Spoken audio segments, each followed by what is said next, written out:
நீங்க செய்யக்கூடிய தவறுகள் வாழ்க்கையில நீங்க யாரை செதுக்குறீங்கன்னு தெரியுதா? யாரை நம்பி நீங்க வாழ்ந்துகிட்டு இருக்கீங்கன்னு தெரியுதா? துன்பமும் கண்ணீரும் கால சுத்தின பாம்புகளாகவே இருக்குது.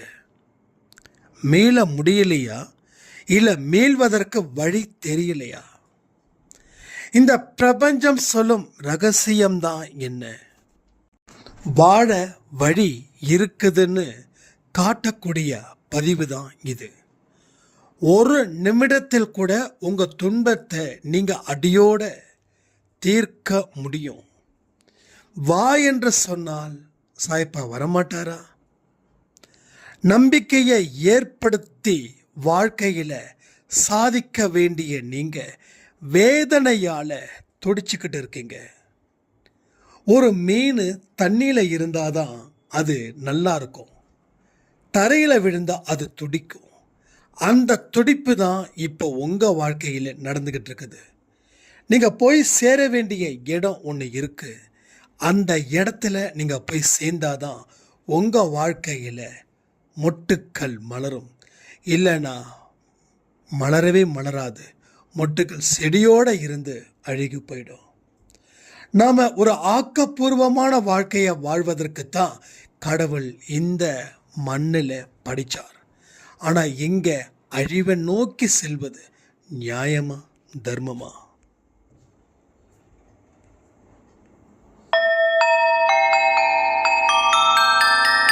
ஓம் சாயிரா சாயிரா, ஓம் சாயிரா சாயிரா, ஓம் சாயிரா சாயிரா, அன்பே சாயிரா, பேரன்பே சாயிரா, அகிலம் தளிக்க ஆத்மா விழிக்க அனுதினம் சாயிரா, எங்கள் அன்பே சாயிரா.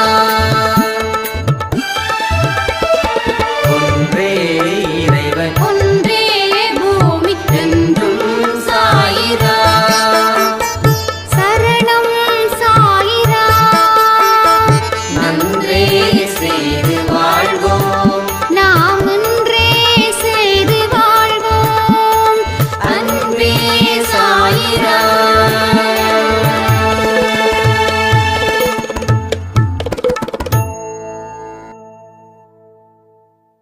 சாயிராம்.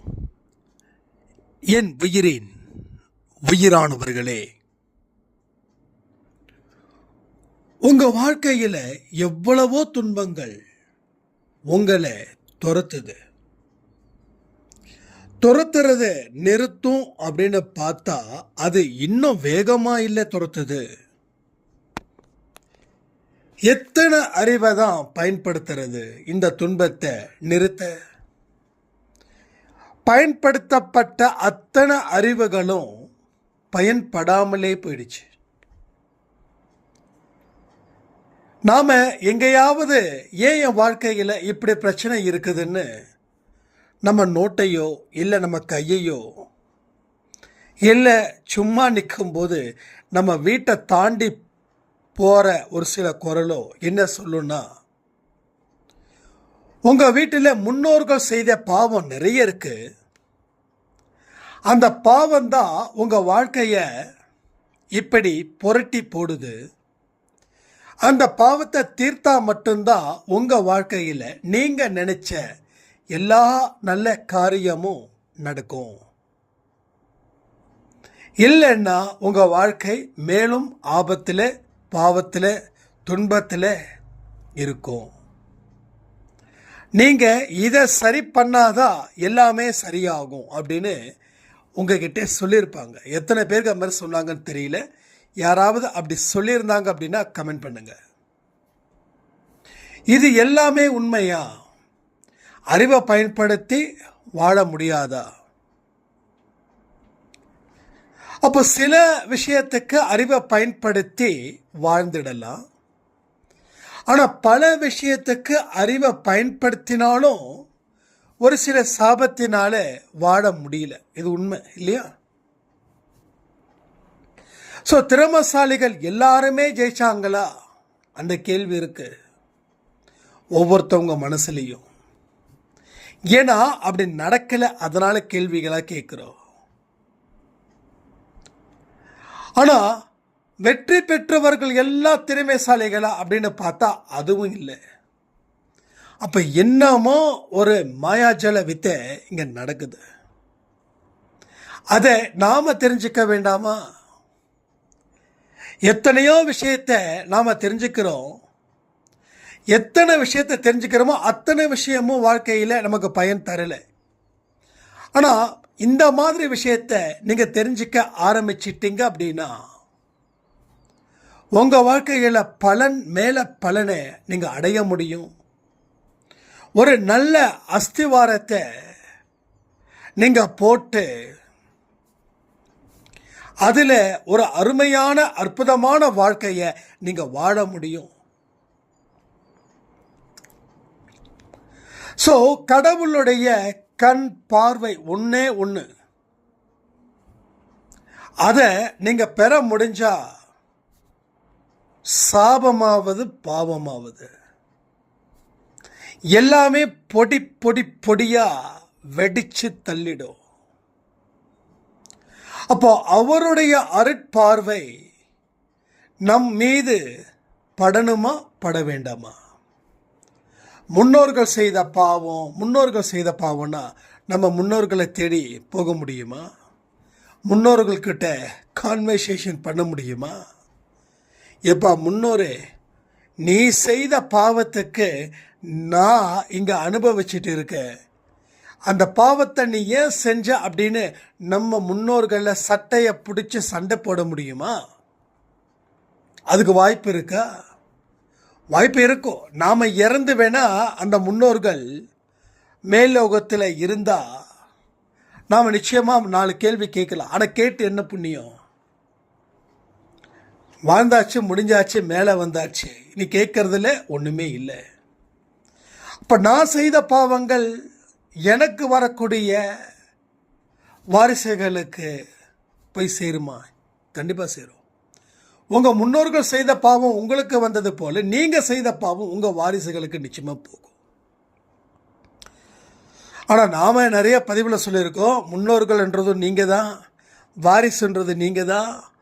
பிறக்கிறீங்க, இறக்குறீங்க, எகைன் பிறக்கிறீங்க, இறக்குறீங்க. அந்த லாஜிக் அது அப்படி இருக்கட்டும், அது என்றைக்குமே மாற்ற முடியாது, அது உண்மை. சரி, பாவத்தை குறைக்கணும், முன்னோர்கள் செய்த பாவத்தை குறைக்கணும்னா என்ன பதில்? ஒரே ஒரு வழிதான் இருக்கு, ஒன்னே ஒன்று. நீங்க நல்லவர்களா மாறுவது ஒன்றே இந்த பாவத்தை தீர்க்கக்கூடிய மிகப்பெரிய ஆயுதம். நீங்க நல்லவர்களா மாறணும், நீங்க நல்லவர்களா இருக்கணும், நீங்க நல்லவர்களாகவே உங்க வாழ்க்கையில் இறுதி மூச்சு இருக்கிற வரைக்கும் நீங்க வாழணும். அப்படி வாழ முடிஞ்சது அப்படின்னா உங்க திறமைக்கும் உங்க பலத்துக்கும் உங்க நல்ல எண்ணத்துக்கும் ஒரு அரசனை போன்ற ஒரு வாழ்வை இந்த பூலோகத்தில் நீங்க வாழலாம். இந்த பூலோகத்தில் நீங்க வாழ முடியும். இங்க ஒரு சாய்ராம் சொன்ன ஒரு நேம் வந்து சதீஷ். அவருக்கு வந்து ஒரு 52-55 இயர்ஸ் இருக்கும். அவங்க சொன்னாங்க, எல்லா பணமும் எல்லா பேரும் நான் இழந்துட்டேன், மீண்டும் ஒரு வாழ்க்கையை நான் வாழ்ந்தேன். ஆனால் அரண்மனை மாதிரி இருந்த வீட்டில் வாழும்போது எனக்கு சந்தோஷம் இல்லை. ஆனால் இன்னைக்கு வாழக்கூடிய வாழ்க்கையில் நான் நிம்மதியாக இருக்கேன். இப்பையும் எம்ஜிஆர் பாட்டை கேட்டுக்கிட்டு, சிவாஜி பாட்டை கேட்டுக்கிட்டு நான் ஹாப்பியாக இருக்கேன் அப்படின்னாங்க. ஒரு அரசனை போல வாழக்கூடிய வாழ்க்கைன்னா அரண்மனையில் கால் மேலே கால் போட்டு உட்கார்ந்து இருக்கக்கூடிய அரசனையும் சொல்லலாம். இப்போ நம்ம இந்த சாய்ராம் இருக்காங்க இல்லையா, ஒரு நார்மலான வீட்டில் எம்ஜிஆர் பாட்டையும் சிவாஜி பாட்டையும் கேட்டு சந்தோஷமாக வாழ்கிறாங்களே, இவர்களையும் சொல்லலாம். அப்போ நமக்கும் அரசனை போல ஒரு வாழ்க்கை இங்க வேண்டும். என்னுடைய வாழ்க்கையில் எது வந்தாலும் கலங்காத ஒரு மனம் எனக்கு வேணும். மனதில் உறுதி வேண்டும், வாக்கினிலே தெளிவு வேண்டும். பாரதியார் பாடல் நல்லா இருக்குல்ல? ஆனா மனசுல உறுதி இருக்கா? இல்ல. வாக்குல தெளிவு இருக்குதா? இல்ல.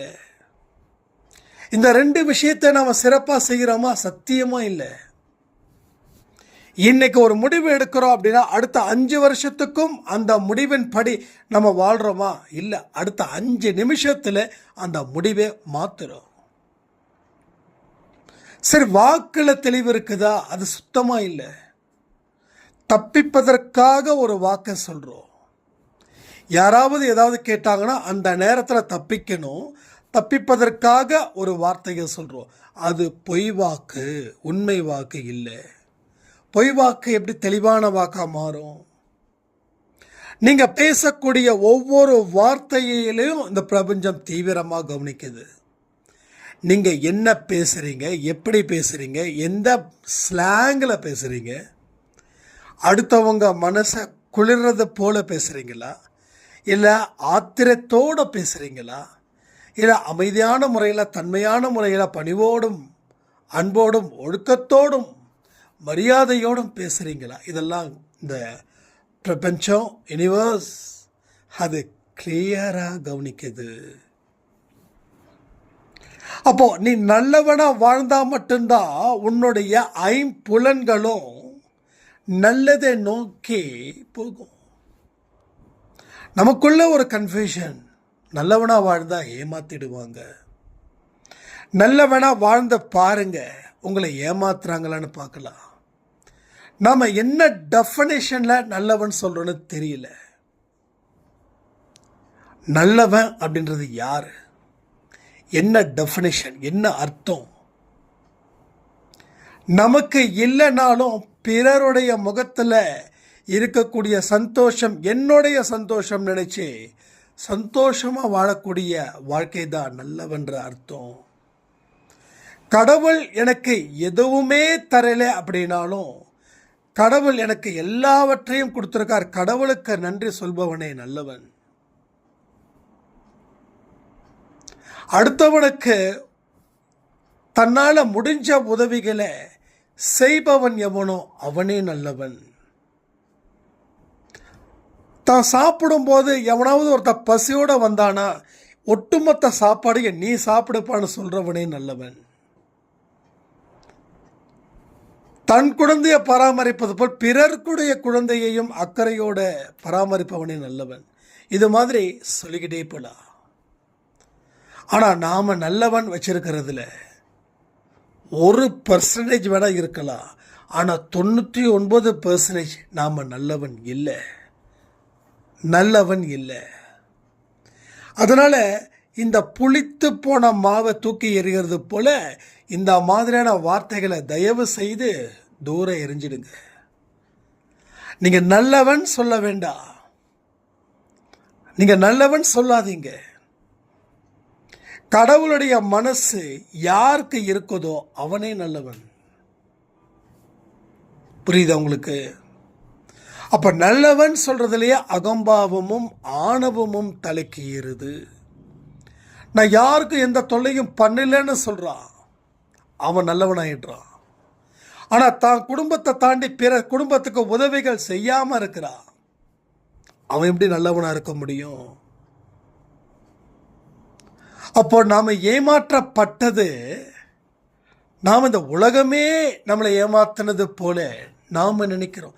ஆனா நாம எத்தனை பேர் தெரிஞ்சோ தெரியாமலோ ஏமாத்தணும்.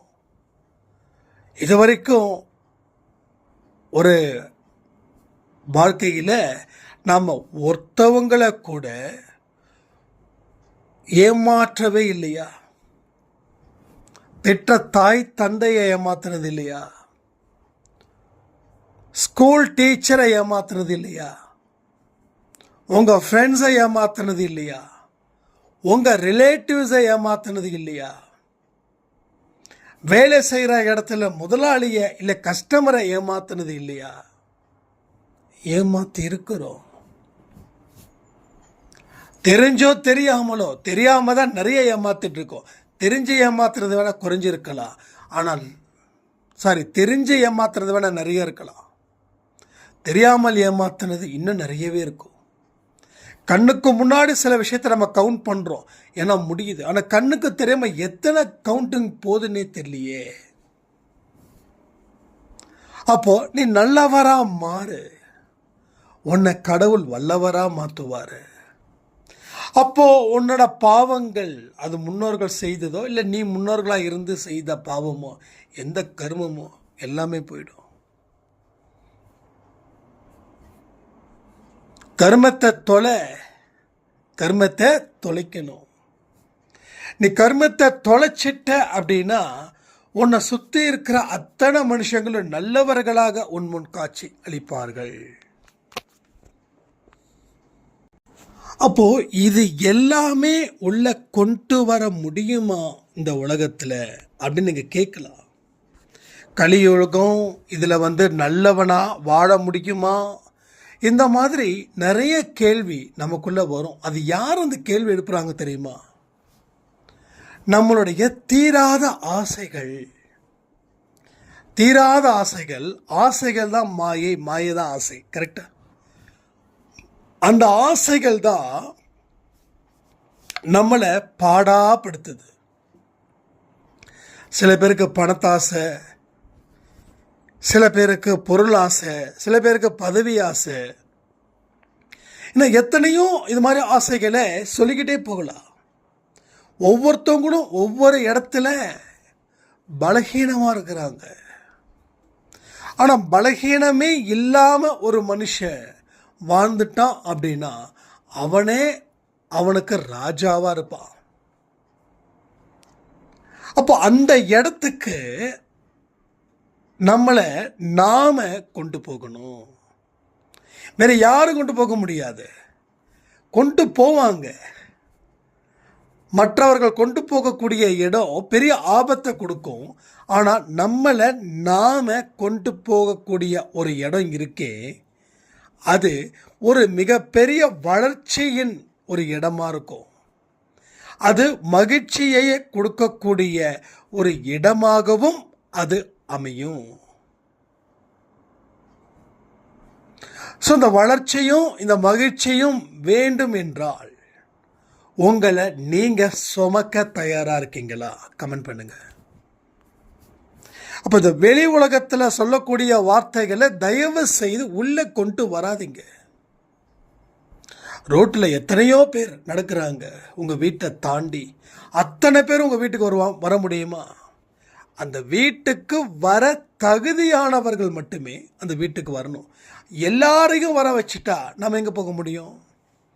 நம்மளுடைய அடையாளமே அழிஞ்சிடும். ஏன்னா அது நம்ம வீடு. நம்ம வீட்டுக்குள்ளே நாம தான் இருக்கணும், நம்ம சொந்த பந்தங்கள் தான் இருக்கணும். அந்நியர்கள் வரக்கூடாது. அந்நியர்கள் வர மாதிரி இருந்தாங்கன்னா நாம் பலகீனப்பட்ட மனுஷங்களாக மாறிடுவோம். அதே போல தான் இந்த அந்நிய எண்ணங்கள், அதாவது நமக்கு வலு சேர்க்கும் எண்ணம் இல்லாமல் நமக்கு வலு சேர்க்காத எண்ணங்களை தான் அந்நிய எண்ணங்கள் சொல்கிறேன். அந்த அந்நிய எண்ணங்கள் உள்ளே வந்துடுச்சுன்னா நாம் அடிமைத்தனத்தில் இருக்கிறோன்னு அர்த்தம். இன்னைக்கு பெரும்பாலான மக்கள் அடிமைத்தனத்தில் தான் இருக்காங்க. என் பையனுக்கு வேலை கிடைக்கணும், என் பையன் சந்தோஷமாக வாழணும், இப்படி ஒரு தனிப்பட்ட முறையில் நம்ம வேண்டுதலை தான் கடவுள்கிட்ட வைக்கிறோம். என் குழந்தை மாதிரி எத்தனையோ குழந்தைகள் ஏழ்மையோடு இருக்காங்களே, அவங்களுக்கெல்லாம் கண்ணை திரை இறைவான சொல்லக்கூடிய அந்த பிரார்த்தனை முறைகள் மறைந்து போய்விட்டது. உங்கள் வாழ்க்கையில் என்ன பிரச்சனை இருக்குதோ அதே பிரச்சனைகள் இந்த உலகத்தில் இருக்கக்கூடிய எல்லா நாட்டில் இருக்கக்கூடிய மக்களுக்கும் இருக்குது. ஒட்டுமொத்த மக்களுக்காகவும் நீங்கள் ஒவ்வொரு இடத்துலையும், ஒவ்வொரு சர்ச்சிலையும், ஒவ்வொரு மசூதிலையும், ஒவ்வொரு கோயிலையும் பிரார்த்தனை பண்ணணும்னு சொல்லலை. உங்கள் வீடை கோயிலாக நினச்சி, சர்ச்சாக நினச்சி, மசூதியாக நினச்சி நீங்கள் மன நிம்மதியுடன் பிரார்த்தனை செய்வீர்கள் என்றால் கடவுளோட மனதில் இடம் பிடிக்கக்கூடிய குழந்தையா நீங்கள் இருப்பீங்க. ஒரு கிளாஸ் இருக்குது, கிளாஸில் ஒரு 40 ஸ்டூடெண்ட்ஸ் இருக்காங்க. இதில் எந்த ஸ்டூடெண்ட்டு டீச்சரோட மனசில் இடம் பிடிப்பான்னு நீங்கள் நினைக்கிறீங்க? நல்லா படிக்கிறவனா, ஒழுக்கத்தில் முதலிடமாக இருக்கிறவனா, பணிவிலையும் அடக்கத்திலையும் நல்லவனாக இருக்கிறவன் எவனோ அவனே அந்த டீச்சரோட மனசில் இடம் பிடிக்க முடியும். இப்போ 40 பேர் இடம் பிடிக்கல, அந்த 40 பேரில் ஒரு 5 பேரோ இல்லை 10 பேரோ அவ்வளோதான். மீதி இருக்கிறவங்க இடம் பிடிக்க முடியல. ஏன்னா படிப்பில் வீக்கு, ஒழுக்கத்தில் வீக்கு, பஞ்சுவாலிட்டியில் வீக்கு. ஸோ அப்படி இருக்கும்போது எப்படி டீச்சரோட மனசில் இடம் பிடிக்க முடியும்? அப்போ கடவுளுடைய மனசில் இடம் பிடிப்பதற்கு உண்டான வழிமுறைகளை தான் நான் இங்கே சொல்லிக்கிட்டு இருக்கேன். உங்களுக்கு குழந்தை பாக்கியம் இல்லையா? உங்கள் பிரார்த்தனையை இப்படி ஏறிடுங்க. கடவுளே, எத்தனையோ பேர் இந்த குழந்தை பாக்கியம் இல்லாமல் எவ்வளவு ஏச்சுக்களும், எவ்வளவு பேச்சுக்களும், எவ்வளவு அவமானங்களும், எவ்வளவு தலைக்குனிவுகளும், இதில் இருந்து எங்களை புரிஞ்சுக்கோங்க, எங்களை விடுதலை செய்யுங்கள் சாயப்பான்னு சொல்லி பிரார்த்தனை பண்ணுங்க. அப்போ உங்க பிரச்சனைய பொது பிரச்சனையா, மனப்பூர்வமா, தார்மீகமா, தர்மத்தின் அடிப்படையில் நீங்க பிரார்த்தனை செய்யும் போது கடவுளுடைய மனசுல இடம் பிடிக்கிறீங்க. நான் கடனால விழுந்தேன். அப்ப என்னுடைய லாஜிக் அதிகபட்சமா ஒரு மனுஷன் கடன் இல்லாத ஒரு வாழ்க்கைய வாழணுன்றது தான்.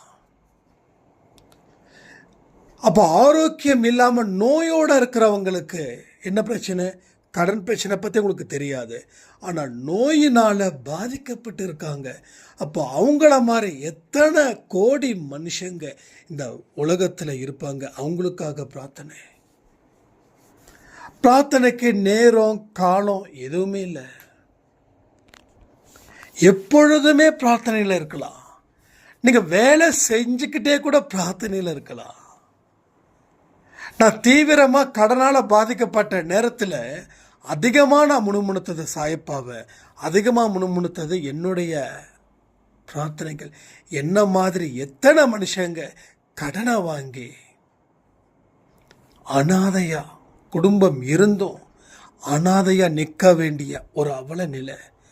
அந்த கடனால் அவன் மட்டும் பாதிக்கலை, அவங்க குடும்பத்தில் இருக்கக்கூடிய ஒவ்வொரு மனுஷங்களும் பாதிக்கிறாங்க. அப்போ கடவுளே, எங்களை மாதிரி இருக்கக்கூடிய மனுஷங்களுக்கு கடனே இல்லாத ஒரு வாழ்க்கையை கொடு. ஸோ இதுதான் கடவுளோட மனசில் நம்ம இடம் பிடிக்க முடியும். இந்த மாதிரியான ஒரு விழிப்புணர்வை உங்களுக்குள்ள கொண்டு வரணும். அதை ரெகுலராக நீங்கள் அந்த பிரார்த்தனை செய்யும்போது தான் அதெல்லாம் நடக்கும். அப்போதான் தீராத பாவமும் தீராத துன்பமும் ஒரு நாள் சட்டுன்னு தீரும். எதுக்குங்க அன்பே சாயில ஒரு நாளைக்கு 2 பதிவு, அதில் 30 நிமிஷம் குறைஞ்சது 20 இருந்து 30 நிமிஷம், 10-12 நிமிஷத்தில் முடிச்சுட்டு போக தெரியாதா? ஏன் நிறைய விளக்கங்கள் கொடுக்க வேண்டியதாக இருக்குது? என்னுடைய நோக்கம் ஒன்னே ஒன்று தான், உங்கள் உள் மனசில் போய் சேர்க்கணும் என்னுடைய செய்தியை. அது உங்கள் வாழ்க்கையை மாற்றி அமைக்கணும். நீங்கள் இந்த அன்பே சாய் குடும்பத்துக்கு சாட்சியாக மாறணும். இந்த மாதிரியான விஷயத்தின் மூலமாகத்தான் இந்த நம்பிக்கையை நாம் பெருக்க முடியும், இந்த நம்பிக்கையை நாம் ஏற்படுத்த முடியும். இந்த மகிழ்ச்சியான தருணத்தை நாம் கொண்டாட வேண்டிய நிலையில் நாம் இருக்கிறோம். இந்த பதிவை முடிஞ்சதுக்கு அப்புறம் ஒவ்வொருத்தவங்களுக்கும் ஒவ்வொரு விதமான பிரச்சனைகளில் நீங்கள் நிச்சயமாக 100க்கு 100 இருப்பீங்க. இனி உங்களுடைய பிரச்சனை தனிப்பட்ட பிரச்சனைகள் இல்லை, இது பொதுவான பிரச்சனைகளாக மாறி இங்கே நீங்கள் நல்ல உள்ளம் படைத்த ஒரு மனிதனாக உருவாக வேண்டும். இதுவரைக்கும் நீங்கள் எப்படி உருவாகுனீங்க அப்படின்னா, பல மனுஷங்களோட எண்ணத்தால் நீங்கள் உருவானீங்க. ஆனால் இனி நீங்கள் எப்படி உருவாக போகிறீங்கன்னா, கடவுளுடைய எண்ணத்தின் படி நீங்கள் உங்களை உருவாக்கப் போகிறீர்கள். ஒரு மனுஷன் அப்படின்னா அவனை சுற்றி இருக்கிறவங்க பேச்சுக்கள், ரெண்டாவது அவன் பார்வையில் என்னென்னலாம் படுதோ அதுதான் அவனா நினச்சி வாழுறான். எப்போ பார்த்தாலும் கூச்சலும் குழப்பமும் இறைச்சலும், எப்போ பார்த்தாலும் தற்பெருமையும், எப்போ பார்த்தாலும் வெற்றி செய்திகளும், இது ஒரு மனுஷனை உருவாக்குது. ஆனால் இதை தாண்டின ஒரு அமைதி நிலை, அந்த அமைதி நிலையில நீ உன்னை எப்படி செதுக்கிற? பிறர் செதுக்கிறத விட நீ உன்னை செதுக்கி பாரு. பிறர்கிட்ட உன்னை கொடுக்காத, ஏன்னா அவங்க விருப்பத்தின்படி உன்னை செதுக்குவாங்க. உன் வசம் உன்னை விட்டுவிடு. உன்னுடைய எண்ணத்தை நீ நல்லா கவனிச்சு பாரு. இந்த எண்ணம் உனக்கு சொந்தமானதா இல்லை பிறருக்கு சொந்தமானதான்னு தெரிஞ்சிடும். என்னோட ஆசைகள் வேற, ஆனால் இப்போ வாழ்ந்துட்டு இருக்கக்கூடிய வழிகள் வேற. அப்போ என்னுடைய ஆசைகளில் இருந்து நான் 10-20 அடி தள்ளி ஒரு ரூட்டில் போயிட்டுருக்கேன். அப்போ ஏன் இந்த ரூட்டில் போயிட்டுருக்கேன்னா, பிறர் என்னுடைய ஆசையை நிராகரித்து அவர்களுடைய ஆசையில் அவர்களுடைய வழியில் என்னை வலுக்கட்டாயமாக அழைச்சிட்டு போகிறாங்க. வடிவேல் ஒரு இடத்துல பார்த்திபன் ஒரு இடத்துல வடிவேல ஆடு மாதிரி அழைச்சிட்டு போவார் இல்லை, அது போல ஒரு ஆட்டு மந்தைகள் போல நாம் செல்கிறோம். அப்போ இதை எல்லாத்தையும் நாம் தீர்மானிக்கக்கூடிய சக்தியாக இருந்தும் நம்மளால் தீர்மானிக்க முடியல. நாம தான் தீர்மானிக்கக்கூடிய சக்தி, நாம தான் ஒரு சென்டர் நம்ம லைஃப்க்கு. ஆனால் சென்டரில் இருக்க வேண்டிய நாம் ஓரமாக நிற்கிறோம். எவனோ ஒருத்தன் சென்டராக நின்று அவன் கையசைக்கிறான், காலசைக்கிறான், அவனை பார்த்து நாம் அசைக்கிறோம்.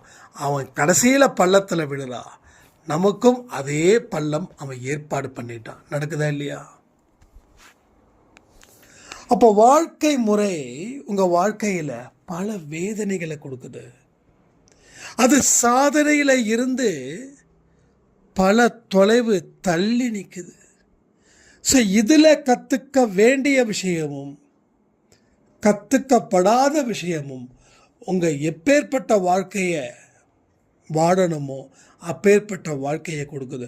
உங்களை பற்றி ஒரு ஸ்டடி, உங்களை பற்றி ஒரு படிப்பு இருக்குதான்னு பார்த்தா 10% கூட நாம் நம்மளை பற்றி படிச்சிருக்கவே மாட்டோம். அப்போ நம்ம படித்த 100% படிப்பு உங்கள் படிப்பு இல்லை, உங்கள் படிப்பு இல்லை. அது பிறருடைய படிப்பை உங்கள் படிப்பாக நினச்சி நீங்கள் படித்ததால் வாழ்க்கையில் தோல்வி முகத்தை நீங்கள் சந்திக்கிறீங்க. அதன் மூலமாக பலமான திண்டாட்டங்களும் துன்பங்களும் காலை சுற்றின பாம்பு போல அது சுற்றிக்கிட்டே இருக்குது. இதில் இருந்து மீண்டு வருவதற்கு தான் இந்த பதிவு. ஸோ பதிவு முடிஞ்சதுக்கப்புறம் 10 நிமிஷம் போதும். உங்களை நீங்கள் படிங்க, உங்களை நீங்கள் சரி பண்ணுங்க, உங்களை நீங்கள் செதுக்குங்க. நீங்கள் செதுக்க ஒரு சிறப்பான ஒரு இடத்துல உங்களை வைக்க போறீங்கன்னு அர்த்தம். பிறரை நம்புறதை விட உங்களை நம்புறதுல தான் வாழ்க்கையோட சூட்சமம், வாழ்க்கையோட வெற்றி பயணம் எல்லாமே அமைஞ்சிருக்குது. அதை சரி பண்ணுவதற்கு தேவையான முயற்சிகள் இங்கே தாராளமாக கிடைக்குது. வா அப்படின்னு சொன்ன அன்பே சாயப்பா வரப்போகிறாரு. என் கையை பிடி அப்படின்னு சொன்ன அன்பே சாயப்பா கையை பிடிக்க போகிறாரு. ஒரு வெற்றி பாதைக்கு கூட்டுப்போ அப்படின்னு சொன்னால் அன்பே சாயப்பா கூட்டிட்டு போக போகிறாரு. இவ்வளவு இருந்தும் நம்ம வாழ்க்கையை வாழாமல் நாம் மறுதளிக்கிறது நியாயமா? நீங்களே சொல்லுங்கள். அதனால் குழப்பங்கள் வேண்டாம், கண்ணீர் வேண்டாம், துன்பங்கள் வேண்டாம். நாம் நினைச்சா ஒரே நொடியில் அத்தனையும் எதிர்த்து நின்று பொடிப்பொடியாக்கி ஒரு சிறப்பான ஒரு வாழ்க்கையை இந்த நிமிடமே நாம் தொடங்கலான்னு சொல்லி இந்த பதிவை நான் முடிக்கிறேன். ஜெய் சாய்ராம்.